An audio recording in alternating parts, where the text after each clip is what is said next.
Who am I to say that in this review of Keijo Episode 3 has got me thinking? How intense is this show? I mean, literally, Keijo has been the most decorated fan service sports anime ever. I mean, second to that of, like, I'll Be the Strongest in the Universe, which is the female wrestling. Keijo Episode 3 has demonstrated just how important, just how fun it is. Where it's just not just about ass, but also different fighting styles with using your ass.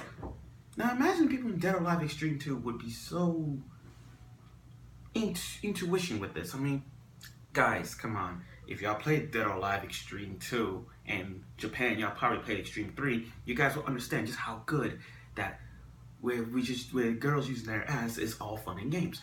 But in reality, but in reality they take it too far with using their asses and pounding the competition by storm. Episode 3 has demonstrated just how important it is.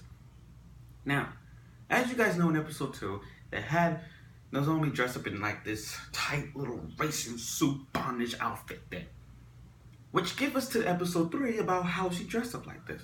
Now, before it explained all that, it's all about the importance of her special technique called the vacuum butt cannon. But I'm going to get to that. Later. But first, I want to talk about the 3 fighting styles in Keijo, where asses are really effective in so many different ways. So, there's in-fighter, out-fighter, and counter. Now, I know you guys are thinking, people are just watching this for the ass, but if you guys really watch this show seriously, like I do, you can understand just how seriously this show is. So, in-fighter is close range and relies on pure strength. So, it's like one of those things, classic, like close range fighters goes and they start punching the competition. Outfighter is speed to strength. The outfighter is, in other words, speed. Rock Lee. Okay, and then you got counter. And everybody knows counter. If you read the 7 Deadly Sins or watch it, if you know Wobbuffet from Pokemon, you already know what counter does. I'm just gonna put that in perspective. Now, they introduce a girl who got the fastest ass ever. The fastest ass ever, and her name is Rin. I'll call her Rin. Now, she's fucking fast, and she's the fastest outfighter in Western Japan. Definition, outfighter, speed. So she got the fastest ass ever.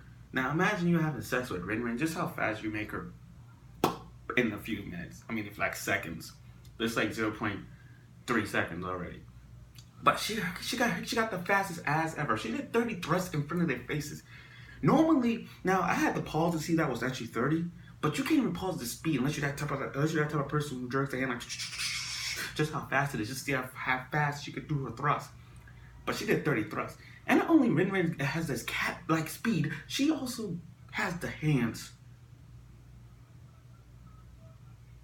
The hands, like literally the hands. The way how she massaged that girl's booty and made her came, I'm like, damn. She got the fastest hands. She can make a guy go fast and everything, if you know what I mean, guys. If you know what I mean. But not only that, it had like a few orgasms, like the pressure points they did to Nozomi. Like the one time they picked the nerve right in the back, it just like, she actually came. And that was the crazy, I had to be like, whoa. So this is taking fan service way too far. I mean, first 3 episodes, we get fan service. Now, there's a section. Now, back to Nozomi's new signature move, the vacuum butt cannon. Now, the butt cannon, it's like a double-edged sword technique. I mean, sure, it's the most powerful move, but it comes with a price. In other words, how do I put this? It hurts the hips, but most commonly, in quotation, early retirement. Take note, we already know who did it. That chubby teacher, no disrespect to the fat girls, no disrespect, but she did it once, and look what ended up her. Look how that ended up to her early retirement. Come on, we all know how that ended. So, Nozomi wanted this move for herself and wanted to practice it so badly that she wanted to use it for the rest of the competition. So again, this is like a suicide move, but it's like one of the most powerful moves. It's like one of the most powerful moves you have, and you like it so much that you want to use it, but it comes with a price, even though it's a deadly weapon. That's how it is. So now, as we all know, we gotta figure out whose fighting style is what.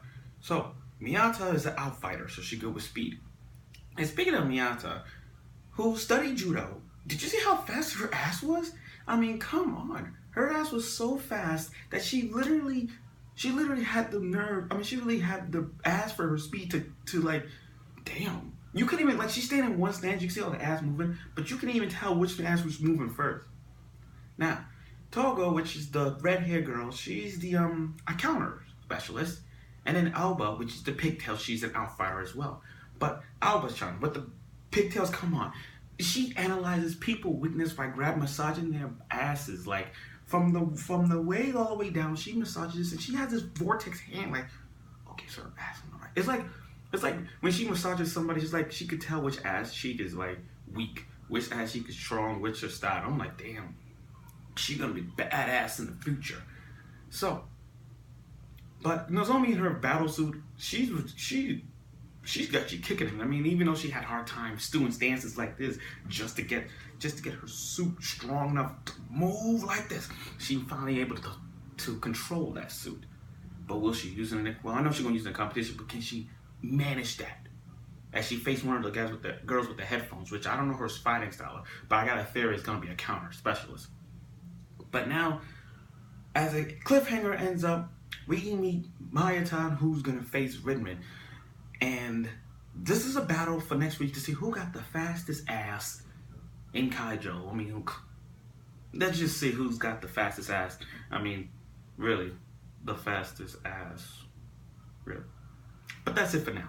So, tune in next week for another episode of Keijo. And let's see, once and for all, whose ass is so fast, your mind will be blown up to smithereens.